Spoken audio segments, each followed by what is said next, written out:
Água ungida. Boa noite. Graça e paz, irmãos. Deus nos abençoe. Estávamos em Santo André, dei um curso hoje lá em Santo André, das 9 às 5, saímos de lá 5h10, viemos direto. Aí peguei a Anchieta, Rodoanel e chegamos aqui 18h37. Aí corri no carro, troquei de camisa, porque não dá para ficar camisa. E aí estamos aqui para compartilhar com vocês sobre remir o tempo. Remir o tempo porque os dias são maus. E aí, que tempo é esse que estamos vivendo? Nunca houve na história da humanidade tanta maldade como nos dias de hoje. Tanta coisa ruim, tanta doença, tanta coisa grave, tanta pergunta sem resposta, tanto ateísmo, tanta religião, tanta denominação. Nunca houve tanta falta de esperança como nos dias de hoje. E vocês cantaram aqui, fizeram um especial falando até que Ele venha. E nós devemos levar ao mundo a esperança. Até que Jesus venha, que a esperança aconteça nos corações. Então, eu agradeço o convite. Pena que foi muito em cima do que eu estava fazendo. Eu precisava ir em casa, tomar banho, fazer a barba, me arrumar, colocar um terno bonito, chique. Mas não deu tempo. Então, eu moro em Itu, nós moramos em Itu, viemos direto para cá, de Santo André para cá. E daqui nós vamos voltar, tá bom? Eu quero pensar sobre esse tempo difícil. O que devemos fazer como igreja num tempo difícil? O que devemos fazer, como devemos nos comportar em tempos de crise, de adversidade, de momentos de tribulação, momento que você atravessa um problema difícil, uma tempestade na sua vida, alguma coisa que você não esperava, um acontecimento inesperado. Como que a igreja deve se comportar? Por exemplo, tivemos a pandemia. E depois da pandemia, as eleições em seguida, e aí foi um caos. Nossa postura como cristãos foi horrível, a divisão que houve entre os cristãos de lado A, lado B, esquerda, direita, a confusão, as coisas horríveis, os fake news. E com vergonha eu digo para vocês que os maiores divulgadores dos fake news foi a bancada evangélica. Os maiores divulgadores, campeões de fake news no Brasil são os evangélicos. Isso é muito vergonhoso, porque falta a nós integridade, falta a nós postura, falta a nós reverência diante de um problema e o que fazer diante de um problema.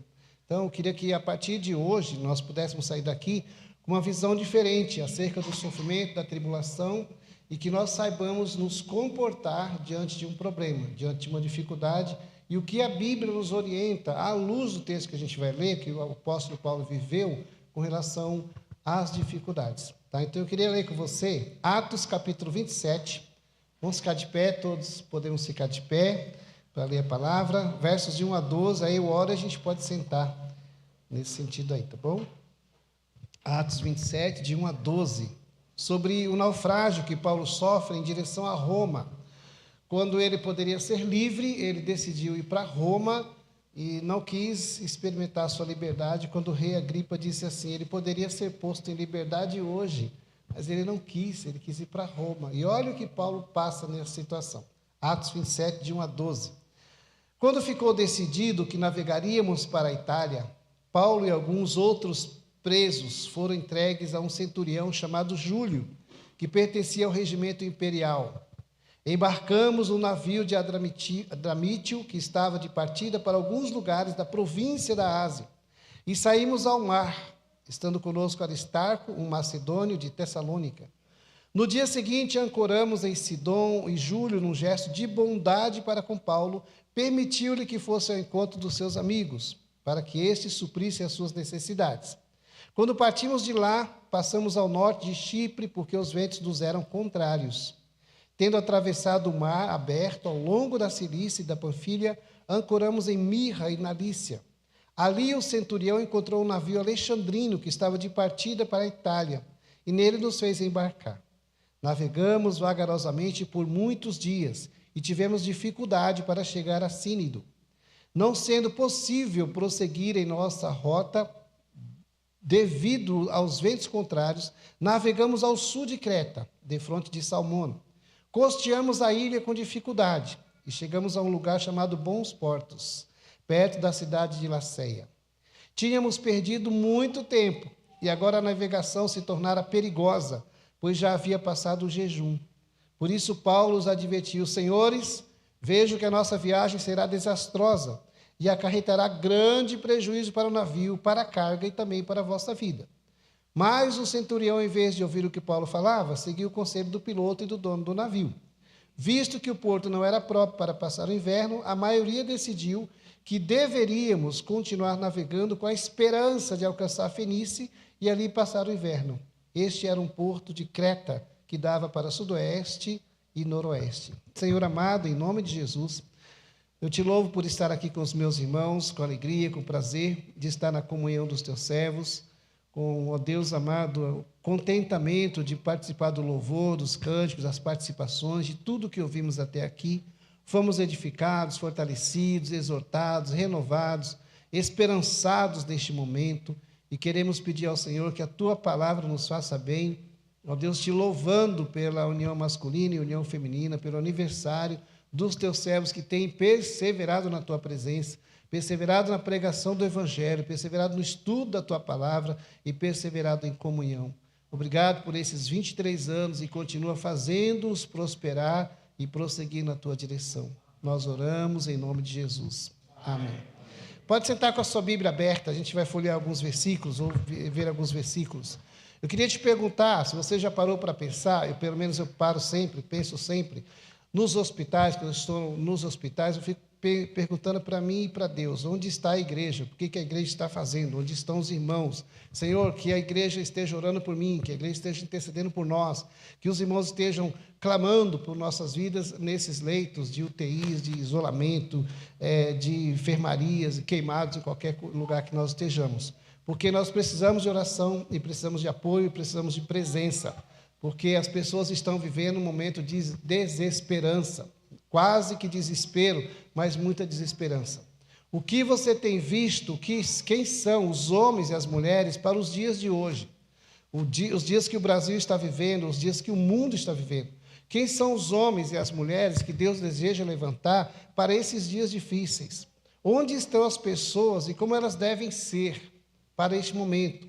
E nós cantamos aqui um dos itens que eu vou falar sobre, a vida de Paulo.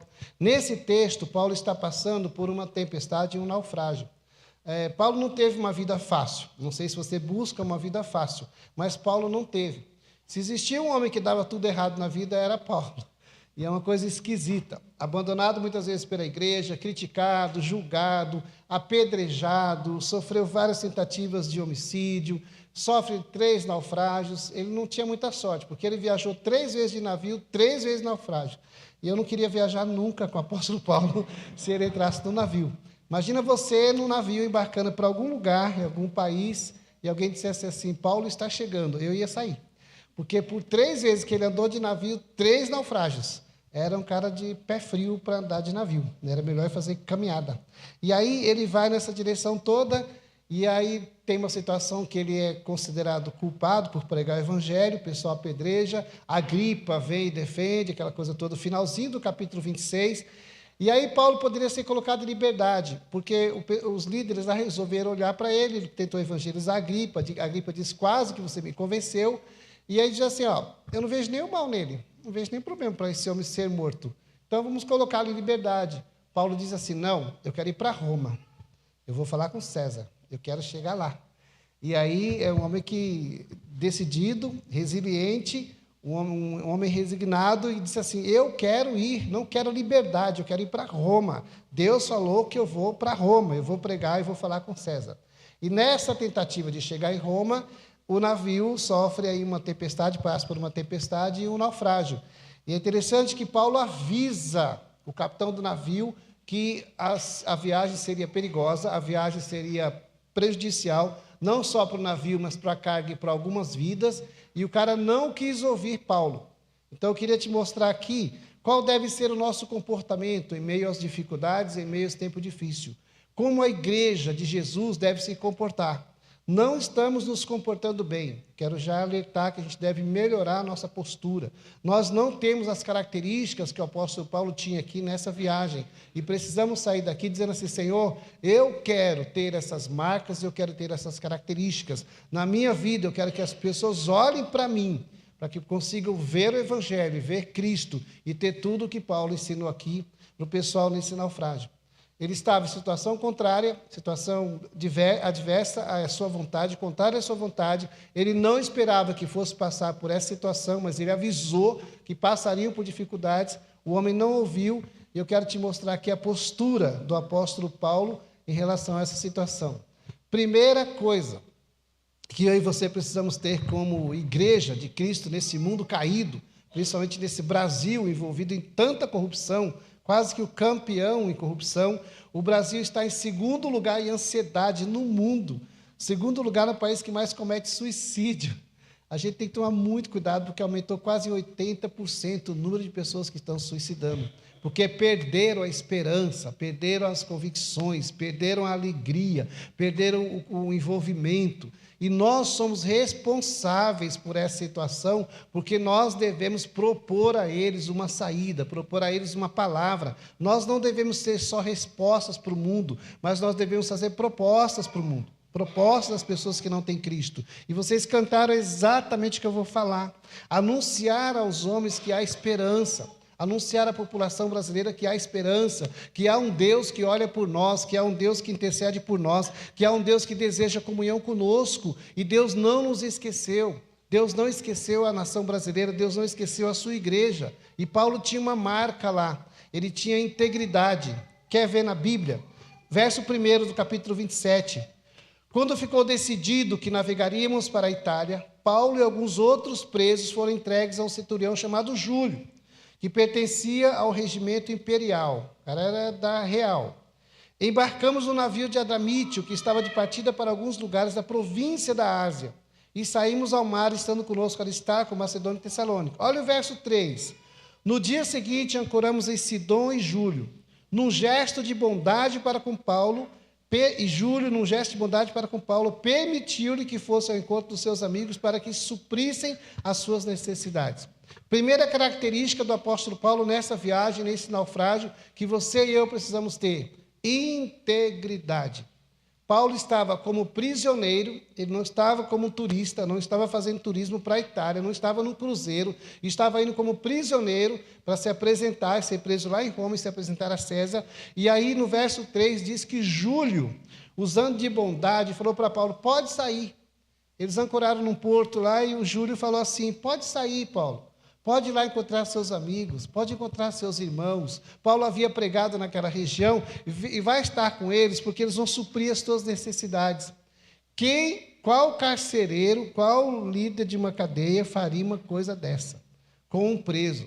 Só se o preso fosse íntegro e fosse inocente, como ele foi declarado no capítulo 26, no final. E aí Paulo tinha integridade. O que a igreja brasileira, o que nós, homens e mulheres da união masculina e feminina, precisamos mostrar a Embu Guaçu? Integridade.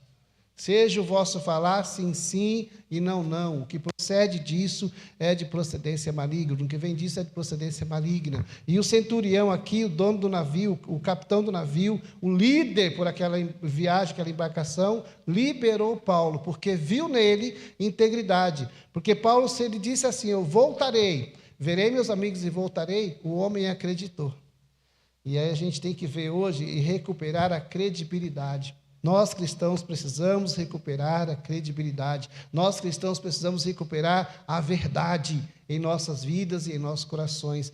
Paulo saiu para encontrar os seus amigos e ser abençoado pela igreja. E ele não foi na esquina e voltou. Alguns dias ele ficou com seus amigos, alguns dias ele ficou ministrando nas igrejas, e alguns dias os irmãos arrecadaram ofertas e mantimentos para suprir as necessidades do apóstolo. E ele voltou para o barco. Você voltaria? Estou sendo preso. O capitão do navio disse para eu sair um pouco e dar uma passadinha lá em Itu, e de Itu eu posso ir em Salto, passar em Sorocaba, e depois para o Porto de Santos para continuar a viagem. Você voltaria? Pensa, você está em liberdade, não está algemado. O cara não vai vir atrás de você em Sorocaba. Dificilmente ele vai chegar em Itu, onde tudo é grande, a começar por mim. E aí, imagina, se você voltaria. Então pensa, olha a integridade dele, olha a confiança do homem. Então hoje as pessoas olham para a igreja, será que elas veem integridade? Será que a sociedade brasileira, olhando para a igreja, olhando para nós, vê integridade? Vejam quantos fake news nas eleições, vejam quanta inverdade, vejam quanta postura errada, vejam quanta falta de honestidade, de transparência, de integridade. Gente do céu, nós temos a maior quantidade de deputados e senadores na bancada evangélica e é uma das piores que se apresenta lá em Brasília. E aí, como é que pode uma coisa dessa? Falar uma coisa e viver outra, a gente iniciar uma coisa e viver outra. E olha o que a Bíblia diz, 1 de Pedro, olha esse texto.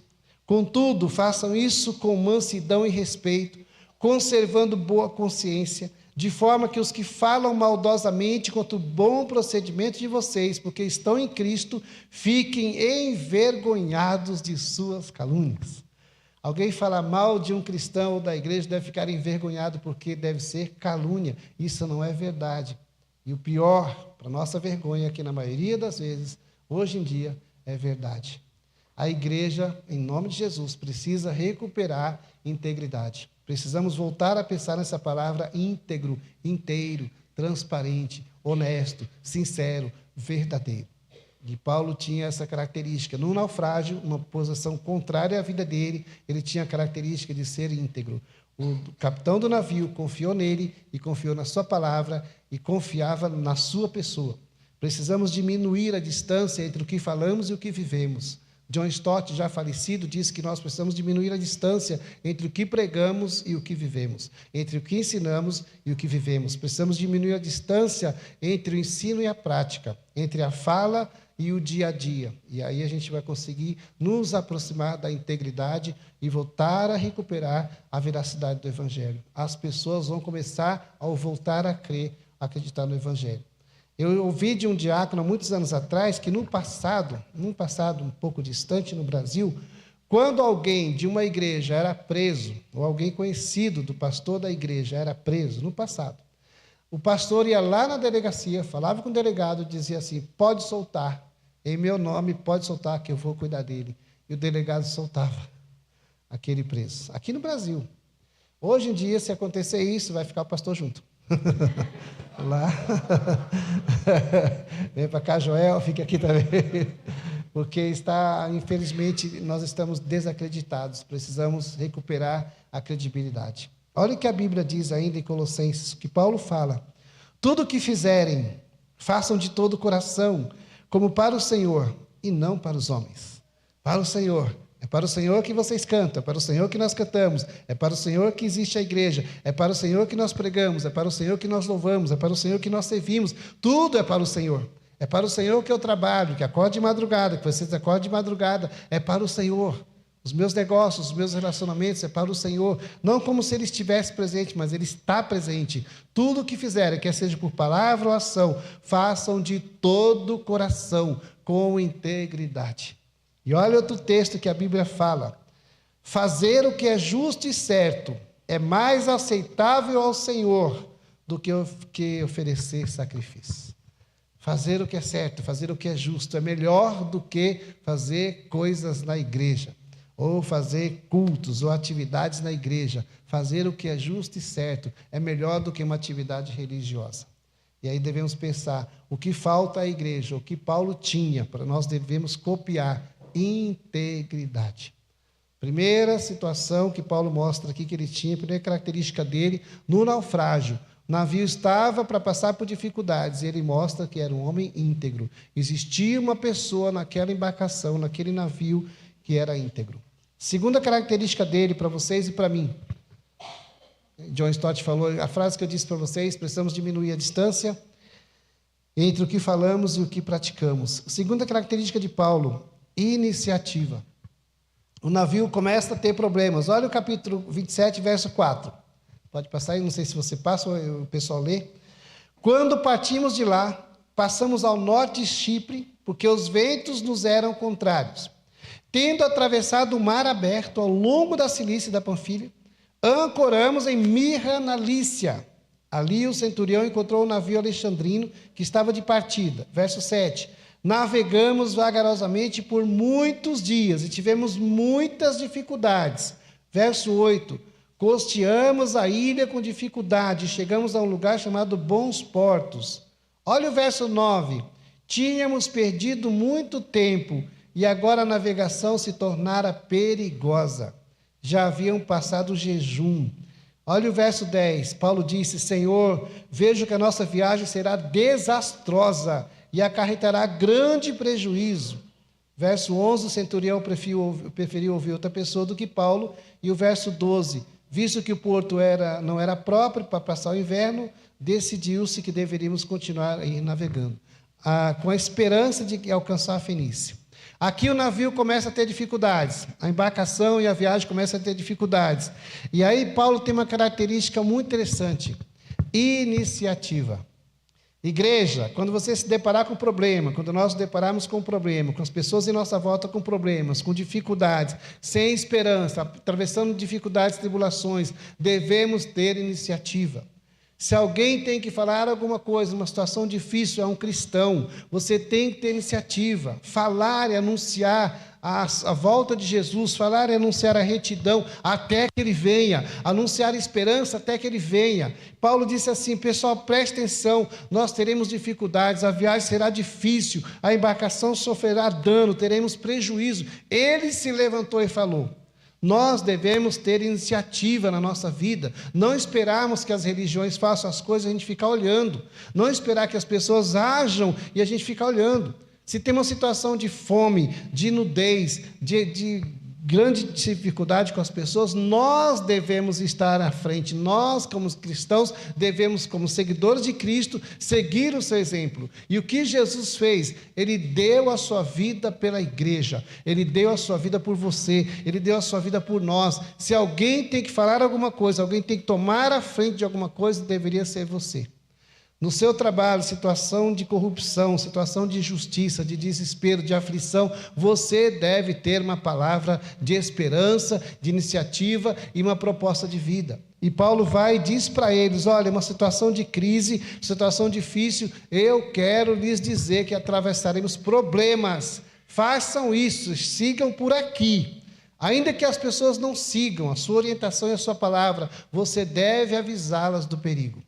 E Caleb, que eu escrevi aí, eu acho muito interessante a vida desse homem. Vocês podem ler depois lá sobre Josué e Caleb. E aí tem um texto lá em Números 14, 24, que diz assim: mas como meu servo Caleb tem outro espírito e me segue com integridade, eu farei entrar na terra que foi observar e seus descendentes a herdarão.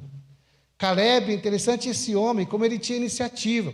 Os 12 espias vão olhar a terra prometida e voltam dizendo que viram lá. 10 disseram que era horrível, que a coisa era desastrosa, era perigosa. E Caleb disse assim: não, nós iremos lá, Deus nos dará a terra por herança, essa terra é nossa, nós herdaremos essa terra. Os gigantes que vocês viram lá são como gafanhotos aos nossos olhos, é o contrário. Ele tinha iniciativa de dizer: o meu Deus me disse que nós entraremos lá e nós devemos tomar postura, ter uma postura e possuirmos a terra. E olha o que Caleb diz no final da sua vida: eu tinha 40 anos quando Moisés, servo do Senhor, enviou-me de Cades Barnea para espionar a terra. Eu lhe dei um relatório digno de confiança, mas os meus irmãos israelitas que foram comigo fizeram o povo desanimar-se de medo. Eu, porém, fui inteiramente fiel ao Senhor, o meu Deus. Por isso, naquele dia Moisés me jurou: certamente a terra que você pisou será sua herança, uma herança perpétua para você e para os seus descendentes. Olha o que diz a Bíblia, gente, presta atenção. Porquanto você foi inteiramente fiel ao Senhor, ao meu Deus, pois bem, o Senhor manteve-me vivo como eu prometeu. E olha o detalhe: e foi há 45 anos que disse isso a Moisés, quando Israel caminhava pelo deserto. Por isso estou eu aqui hoje, com 85 anos de idade. Ainda estou tão forte como no dia que Moisés me enviou. Tenho agora tanto vigor para ir à guerra como naquela época. Dê-me, pois, a região montanhosa que naquela ocasião o Senhor me prometeu. Na época, você ficou sabendo que os enaquins lá viviam com suas cidades grandes e fortificadas. Mas se o Senhor estiver comigo, eu os expulsarei de lá, como ele prometeu. 85 anos. Imagina o Joel com 85 anos, daqui a alguns anos. E aí dizendo assim: Senhor, essa terra é nossa. Daqui a alguns anos ele vai estar dizendo isso. O Senhor prometeu e eu vou tomar posse. Caleb tinha iniciativa. Nós não podemos olhar o mundo se acabando e dizer, é assim mesmo, está escrito nas Escrituras, vai ser desse jeito, ó vida, ó dia, ó dor, que situação. E aí a gente fica olhando o mundo se acabando, as famílias se desintegrando, os casais se separando, os filhos matando o pai jogando filho pela janela, e a gente fica só assistindo. Vocês já viram como a mídia tenta nos enganar? Já viram como a propaganda tenta nos enganar? Passa uma situação difícil, de um drama, de uma situação de dor, de aflição, em seguida, o gol do seu time. Aí você esqueceu a criança que foi jogada pela janela, de repente. E a gente se deixa levar. A gente vai entendendo como os Beatles disseram, let it be, deixa estar, deixa rolar, deixa acontecer. É a vida. E a igreja não se envolve com os problemas sociais, a igreja não se envolve com a dor dos outros, a igreja não se mexe, não se manifesta e não tem iniciativa. Não é normal. O que o mundo está vivendo não é normal. Nós devemos dizer para eles que é anormal, e que há esperança, e que há poder de Deus, e que há graça de Deus, e que há misericórdia de Deus, e que há compaixão de Deus. Não podemos nos calar diante de uma situação dessa. Paulo viu que a situação era perigosa, e ele se levanta e diz assim, vai ser perigoso, vocês sofrerão, nós sofreremos, e eu preciso avisar vocês. Os seus amigos do trabalho que pensam em suicídio, que você nem sabe, eles precisam ser alertados. Eles precisam ser avisados, eles precisam ouvir de Cristo, eles precisam ser exortados a buscar o Senhor, cheio de esperança, ser esperançados, como vocês cantaram aqui. A gente precisa ter postura e iniciativa. Antes de tudo, integridade, porque você não pode dar, não pode oferecer o que você não tem. Recupere a sua credibilidade no seu trabalho, na sua família, recupere a sua autoimagem, para que as pessoas vejam que o que você fala é verdade, e o que você prega, você vive, e as pessoas vão começar a acreditar. Percebeu um perigo? Mexa-se. Tem gente passando fome, vai no seu armário, divide a sua despensa, divide a sua roupa, e eu tenho certeza que você tem roupa no seu armário que não usa há 3 anos. Você tem sapato que você não usa mais, você tem coisas para doar, tem remédio que você pode doar, tem coisas que você pode fazer como iniciativa para abençoar e socorrer alguém. Não devemos ficar parados esperando as religiões crescerem e fazer o que nós deveríamos fazer. Nós não fomos salvos pelas obras, como foi dito aqui, mas nós devemos ser praticantes de boas obras. A fé sem obras é morta, não tem graça e não tem sentido nenhum. E olha o que o homem disse no passado. Uma frase interessante, tudo que merece ser feito, merece ser bem feito. Nada louvável se obtém sem esforço. Igreja, precisamos de integridade e precisamos ter iniciativa. E olha o que uma pessoa que vocês conhecem ou conheceram disse. No que diz respeito ao empenho, ao compromisso, ao esforço, à dedicação, não existe meio termo. Ou você faz uma coisa bem feita, ou não faz. Já ouviram falar de um tal de Ayrton Senna, não sei quem é direito, mas todos sabem, tá bom? Pensa, iniciativa, acorda, devemos acordar, despertar, Senhor nos desperta, Senhor nos ajuda, inquieta o nosso coração, para que nós possamos fazer alguma coisa, e não ficarmos de braço cruzado, olhando o mundo, e olhando o país, e olhando as pessoas indo de mar abaixo, e se afogando, e se perdendo na vida. Tem um homem chamado Lee Iacocca. Lee Iacocca, ele foi o presidente da Chrysler Motors por alguns anos. Ele tirou a Chrysler Motors da falência, do estado de perdição. E ele diz que o pai dele, na autobiografia de Lee Iacocca, ele disse que quando ele chegava em casa, o pai dele chegava em casa, ele e o irmão dele estavam brincando no chão, e o pai dele gritava na porta da sala, meninos, o que vocês estão fazendo? E aí Lee Iacocca dizia assim, nada papai, não estamos fazendo nada. E o pai dizia, pelo amor de Deus, faça alguma coisa. Nós estamos como igreja sem fazer nada. A gente está olhando o caos, o universo se perdendo e a gente não faz nada. O mínimo que você pode fazer é orar. Por sua família, por seus vizinhos, por seus amigos, pelos vizinhos daqui. Ajudar o pastor e se manifestar, ter iniciativa. E dizer, eu quero servir. Sabe por quê? Jesus disse assim, o Filho do Homem não veio para ser servido, mas sim para servir e dar a sua vida em resgate de muitos. Se alguém tem que fazer alguma coisa aqui na igreja, eu faço. eu me levanto e eu faço. Eu quero fazer, eu quero ajudar, eu quero fazer alguma coisa, eu quero socorrer vidas. Tem que ir no orfanato, eu vou. Tem que ir no hospital, deixa comigo. Tem que ter iniciativa enquanto você pode. Eu trabalho com pessoas que morrem a semana inteira e gostariam muito de estar aqui, mas não podem. E talvez não estejam vivos quando eu chegar no hospital na terça-feira. Eles queriam fazer. Não espere chegar num leito de enfermidade para dizer, como eu gostaria de fazer tal coisa. E aí perguntaram para um senhorzinho de 100 anos, o que você faz para viver 100 anos? Ele respondeu, é simples, é só não morrer. Tá? Para chegar aos 100 anos, é só não morrer que você chega lá facilmente. Mas a minha pergunta é, chegar a 100 anos para quê? Sem fazer nada? Se você tem um tesouro guardado, para que serve? Você tem um monte de roupa guardada, para que serve? Você guarda mantimentos para uma terceira guerra mundial, para que serve? Para que servem essas coisas que a gente acumula? Paulo diz, pensai nas coisas que são de cima e não nas que são da terra, porque a vossa vida está escondida com Cristo em Deus. Desapegue-se dessas coisas, abra mão dessas coisas. Viemos para este mundo sem nada trazer, partiremos daqui sem nada levar, mas entre a nossa chegada e a nossa partida, a gente briga pelo que não trouxe, pelo que não vai levar. Por que ficar brigando tanto com essas coisas? Tem iniciativa de dizer às pessoas que há esperança, que há um Deus nos céus que se importa com elas e deseja ajudá-las e abençoá-las. Terceira característica de Paulo, capítulo 27, verso 20, ele tinha, no meio da tempestade, acontece a tempestade toda, o navio vai se afundando, aquela coisa toda, e Paulo tinha esperança. Mais uma vez eu digo, nós cantamos aqui esperança, até que Ele venha, vamos anunciar esperança, até que Jesus volte, a Igreja Batista Bíblica vai anunciar esperança, há esperança para este mundo caído, há esperança para o que sofre, há esperança para o desesperado, há esperança para o solitário, há esperança para o só, há esperança para aquele que olha no viaduto e tenta se atirar, há esperança.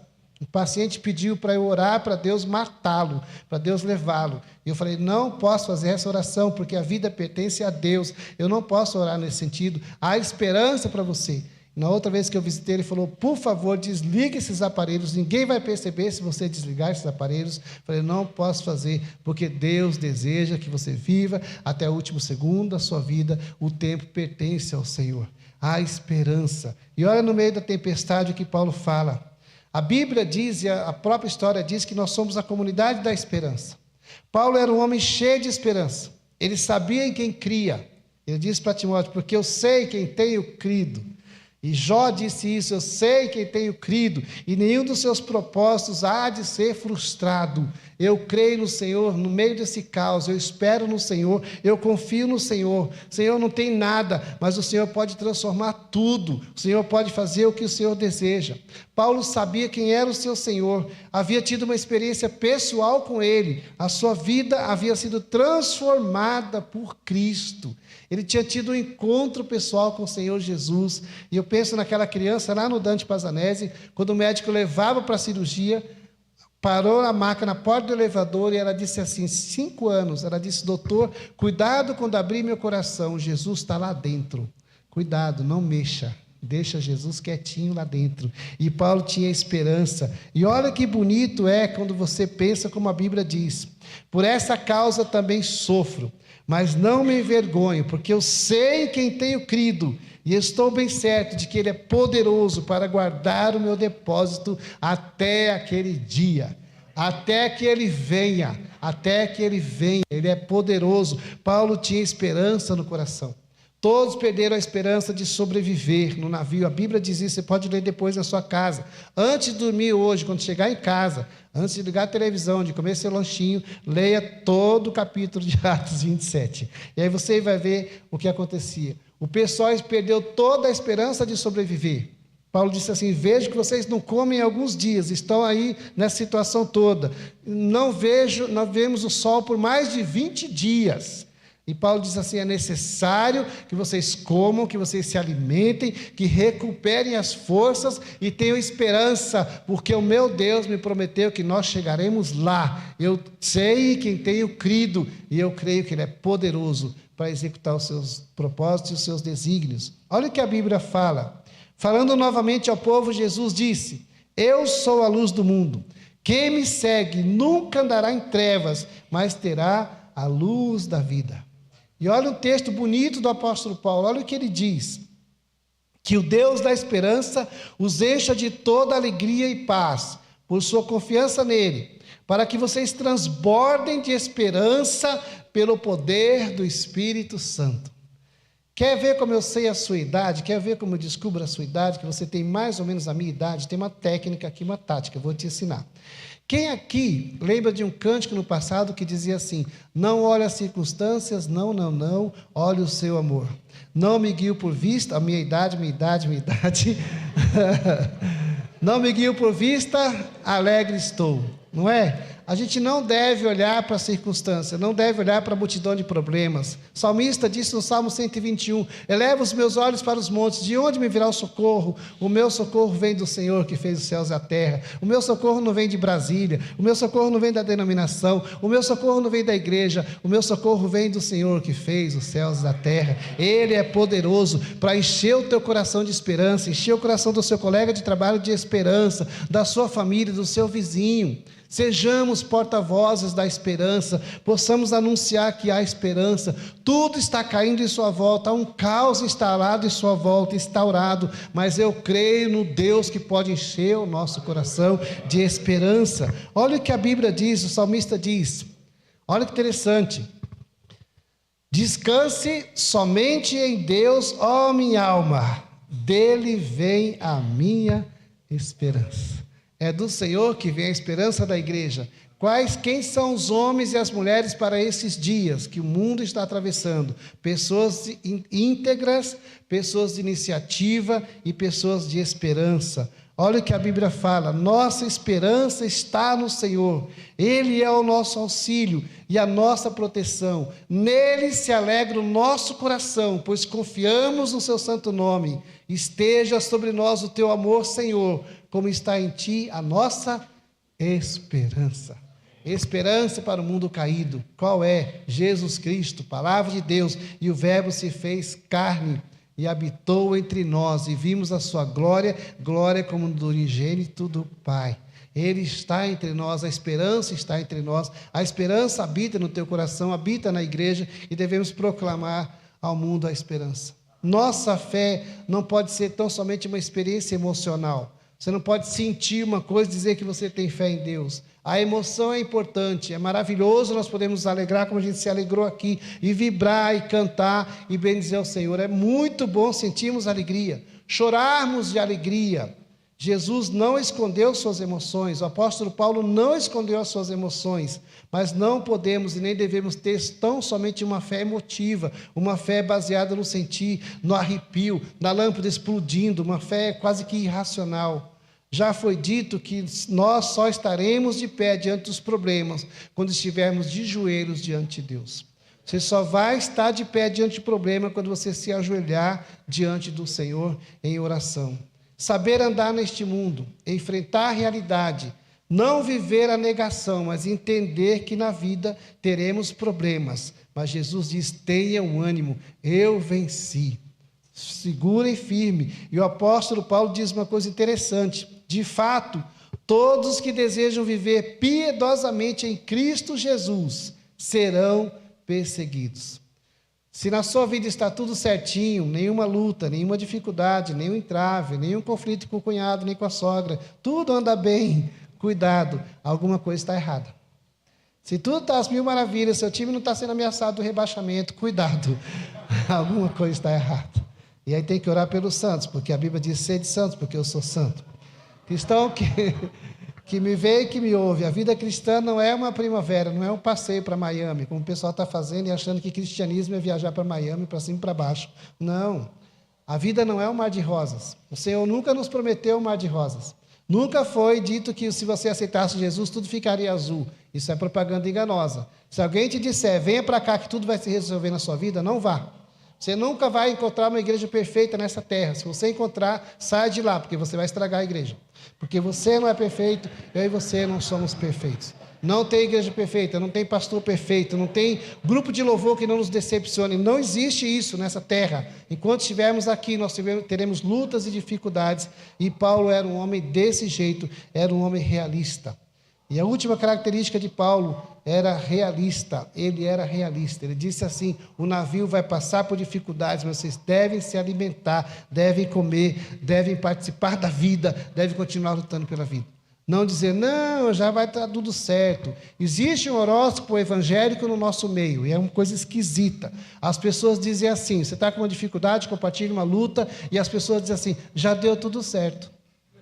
Como já deu tudo certo, está cada dia pior, já deu tudo certo. Aí o camarada passa por uma cirurgia, por outra, e não tem diagnóstico bom e fácil. As pessoas dizem assim, fica tranquilo, Joel, já deu tudo certo. Deu nada, o boleto não foi pago ainda. Como que já deu tudo certo? As contas estão ainda em aberto. Como que já deu tudo certo? A conta não fecha. Por que você está dizendo isso? Isso é um joguete de palavra, é uma irresponsabilidade, porque ao invés de você colocar a mão no bolso, você fala assim, fica tranquilo, já deu tudo certo. Isso é falso, isso é irreal. Nós devemos ser cristãos pés no chão, chorar com os que choram e se alegrar com os que se alegram, e andar com as pessoas e dividir, compartilhar aquilo que você tem.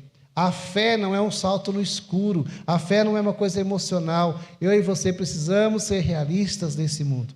Integridade, iniciativa, esperança e ser realista. E olha o que esse homem disse. Considero que os nossos sofrimentos atuais não podem ser comparados com a glória que em nós será revelada.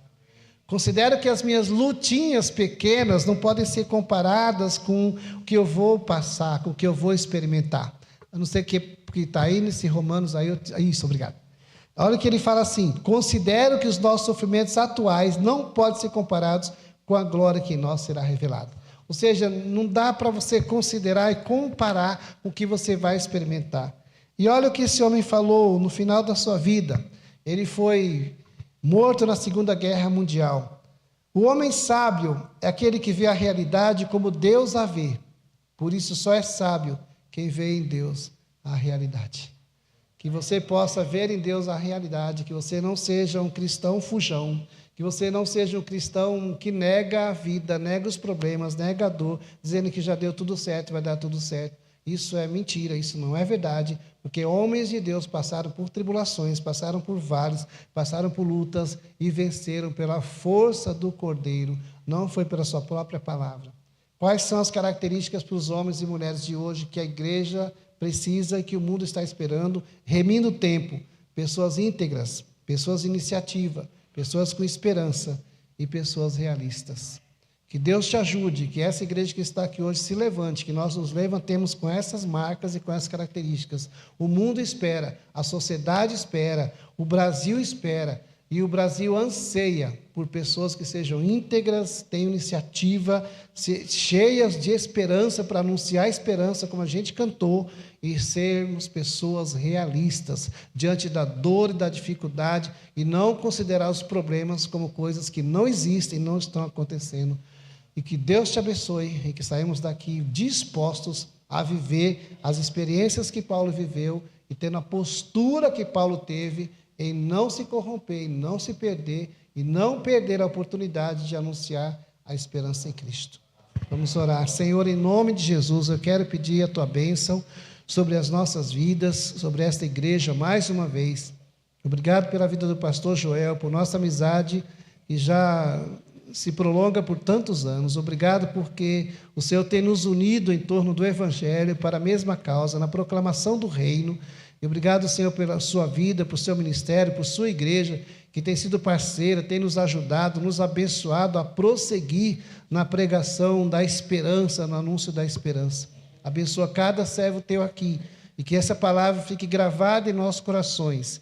E ao nos vermos em dificuldades, ou vemos os nossos entes queridos, ou amigos e conhecidos em dificuldades, que sejamos íntegros, que tenhamos iniciativa, que possamos encher o coração deles de esperança, fazê-los acreditar e esperar em Ti, e que sejamos realistas na vida, sem fuga da realidade e sem o cristianismo irresponsável que muitas vezes nós temos vivido. Nós oramos em nome e por amor do Senhor Jesus. Amém. Amém. Deus abençoe. Obrigado pelo convite mais uma vez. Pode vir, irmão. Mas é isso.